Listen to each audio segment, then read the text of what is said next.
Մեծարգո պարոն նախագահ, Սահմանադրական դատարանի մեծարգո նախագահ, պարոն փոխվարչապետ, կառավարության օրենսդիր գործադիր իշխանության հարգելի ներկայացուցիչներ, ջրային կոմիտեի հարգելի նախագահ, ջրային ոլորտի հարգելի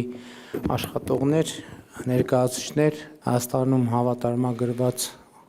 դիվանագետներ, ողջունում եմ բոլորիդ եւ շնորհավորում եմ բոլորիս ջրային կոմիտեի ձևավորման 25-րդ տարեդարձի առիթով լավ լուրն այն է, որ Հայաստանի Հանրապետությունը հարուստ երկիր է ջրային ռեսուրսներով։ Մի արձանագրում, որը հասկանում եմ, որ շատ տարօրինակ է հնչում այն պայմաններում, երբ մեր գյուղատնտեսական նշանակության հողերի շատ փոքր մասն է ոռոգելի եւ այստեղ խնդիրը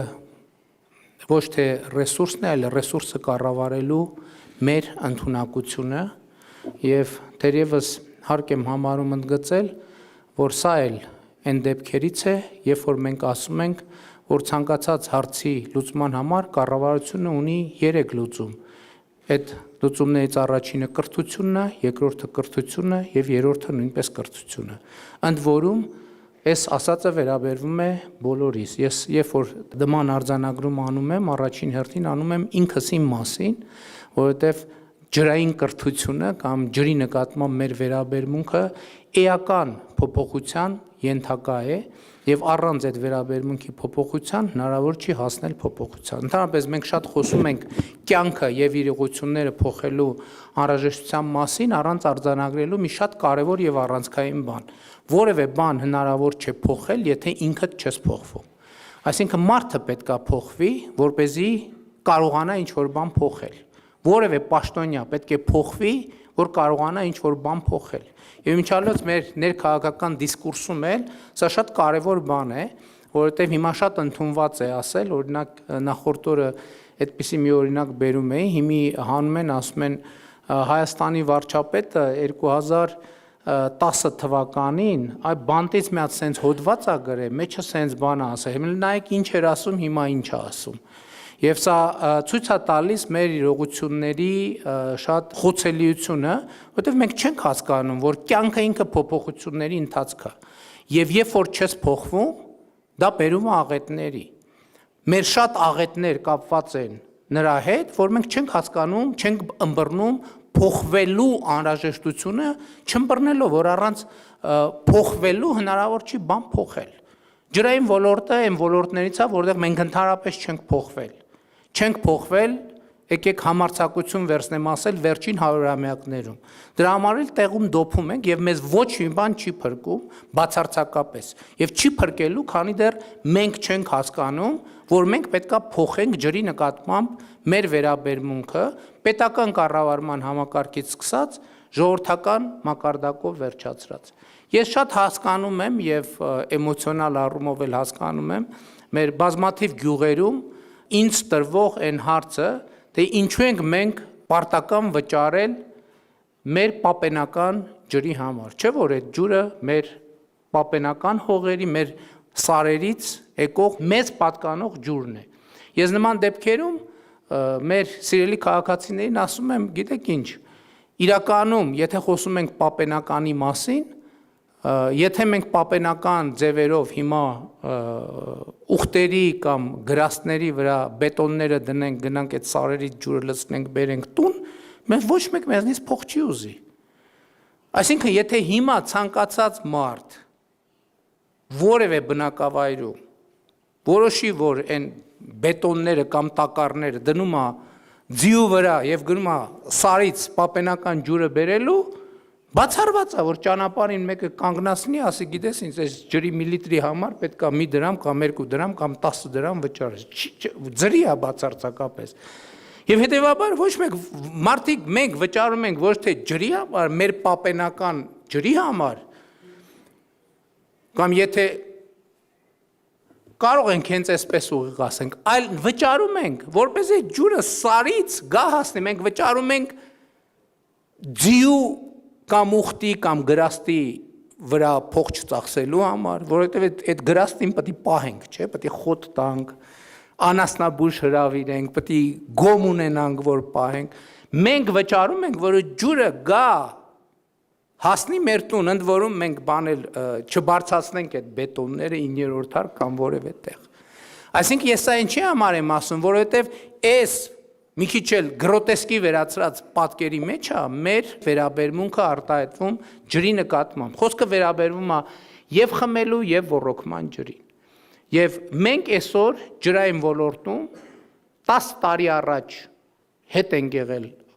ենթադրենք 10 կիլոմետր ջրային ոլորտում աշխարհից,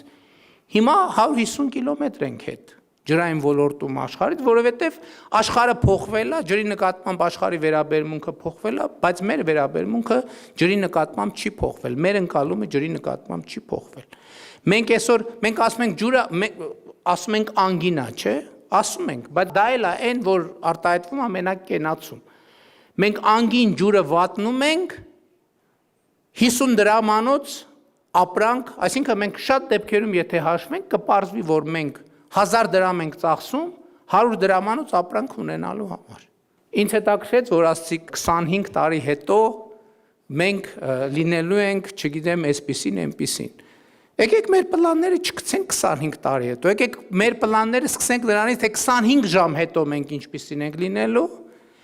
25 օր հետո մենք ինչպիսին ենք լինելու, որովհետև եթե հեշտ ասում ես, դե 25 տարի հետո լավ է ալնելու, դե գնացի 25 տարի հետո կհավաքվենք։ Կերևա, լավ է թե վատ, որովհետև եթե 25 ժամ հետո մեր վերաբերմունքի մեջ բան չի փոխվում, 25 տարի հետո ես երաշխավորում եմ լինելու է ավելի վատ, լինելու է կատաստրոֆիկ վատ, որովհետև եթե 25 տարի առաջ կլիմայի փոփոխությունը այդքան չէր ճնշում մեր վրա, մենք հələ ժամանակ ունեինք ասելու դե հələ նայենք, տեսնենք, քննենք, զննենք եւ այլը։ Հիմա կլիմայի փոփոխությունը մեր վրա այնպիսի մեծ ճնշում է դնում, որ եթե մենք 25 ժամ հետո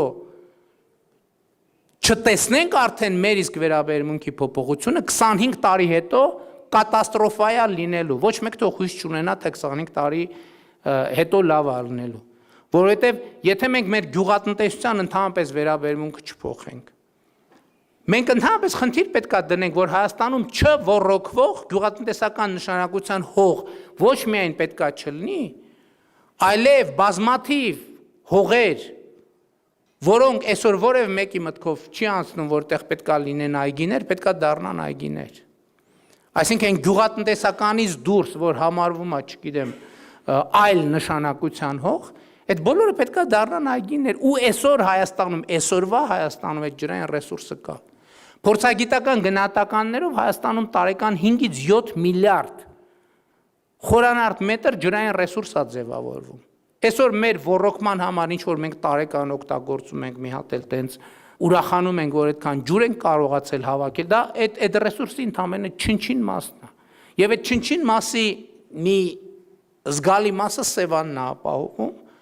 որը էլի շատ լուրջ խնդրահարույց է մեզ համար, որովհետև մենք պետք է ի վերջո կարողանանք Սևանը այնպիսի, Սևանը մի ռեսուրս է, որը մենք պետք է օգտագործենք 3-րդ, 4-րդ, 5-րդ, 6-րդ տեղում։ Իսկ այսօր Սևանը մեր ռեզերվն է, այն որ մենք այսօր ամեն տարի կամ 5 տարին մեկ Սևանին անդրադառնում ենք, այդ նշանակում է, որ մենք ընդհանրապես մեր ռեզերվն ենք օգտագործում, այդ նշանակում է, որ մենք ջրային ճգնաժամի մեջ ենք եւ ուրիշ բառապաշար օգտագործել այստեղ պարզապես տեղին չի։ Բայց այդ ճգնաժամը, ել եմ ասում, ոչ թե ջրի մեջ է, ճգնաժամը մեր մեջ է։ Այս էլ այն դեպք, որ ստեղ է ճգնաժամը։ Եվ մինչև մենք այդ ճգնաժամը չհաղթահարենք, ոչ մի բան չի հաղթահարվելու։ Եվ լավատեսության համար ոչ մի հիմք ընդհանրապես չկա։ Որտեղ մենք պետք է հասկանանք այն գյուղատնտեսությունը, որ կա, օրինակ եթե հիմա 25 տարի հետո այդ գյուղատնտեսվարման ձևերը շարունակեն այդպիսի մնալ, բացառված է մենք ոչ մի լավ բան չենք կարող ունենալ։ Մենք պետք է հասկանանք, որ կաթիլային ոռոգումը եւ ինտենսիվ գյուղատնտեսությունն է լուծումը եւ բացառվում է, որ գյուղատնտեսության այն ձևերով ինչ էլ անենք, այսօրվա մեր գյուղատնտեսություն ինքը վնասաբեր է։ Վնասաբեր է ամբողջությամբ, բացի ինտենսիվ գյուղատնտեսությունից, վնասաբեր է ամբողջությամբ, որովհետև մենք չենք հաշվում իր ինքնարժեքը, ջրի, կոնկրետ ջրի գինը թեր գնահատված է, եւ բացարձակապես ամբողջ գյուղատնտեսությունը աշխատում է վնասաբեր ոլորտը, բացի ինտենսիվ գյուղատնտեսությամբ եւ ինտենսիվ անասնապահությամբ։ Եվ մենք այս թեմաների հետ պետք է առերեսվենք։ Իսկ սա առերեսվելու համար ել եմ ասում, գալիս է խնդիրը հանգում է կրթությանը։ Ես օրինակ համոզված չեմ, ընդհակառակը համոզված եմ, որ մենք այս ոլորտում գիտելիքի ոչ թե պակաս, այլ ճեղք ունենք։ Եվ եթե մենք առաջին հերթին պետական կառավարման համակարգում այս ճեղքը չենք կարողանալու լրացնենք, մենք ոչ մի հեռանկար եւ ապագա չունենք։ Եվ ես ասում եմ նաեւ այդ ճեղքը լրացնելու ձևը որն է, որովհետեւ ես հասկանում եմ նաեւ, որ քաղաքական առումով շատ մեծ շահարկումների տեղ է տալիս նաեւ վարձատրության են նոր համակարգը, որը մենք ներդրում ենք, բայց ստեղի լուծումն էլ է այդ։ Ոչ միայն այն պատճառով, որ դա համակարգ է, որ մենք հազար ներողություն ես բառապաշար օգտագործելու համար, որ մենք կարողանանք ստիպել, որ մեր պաշտոնյան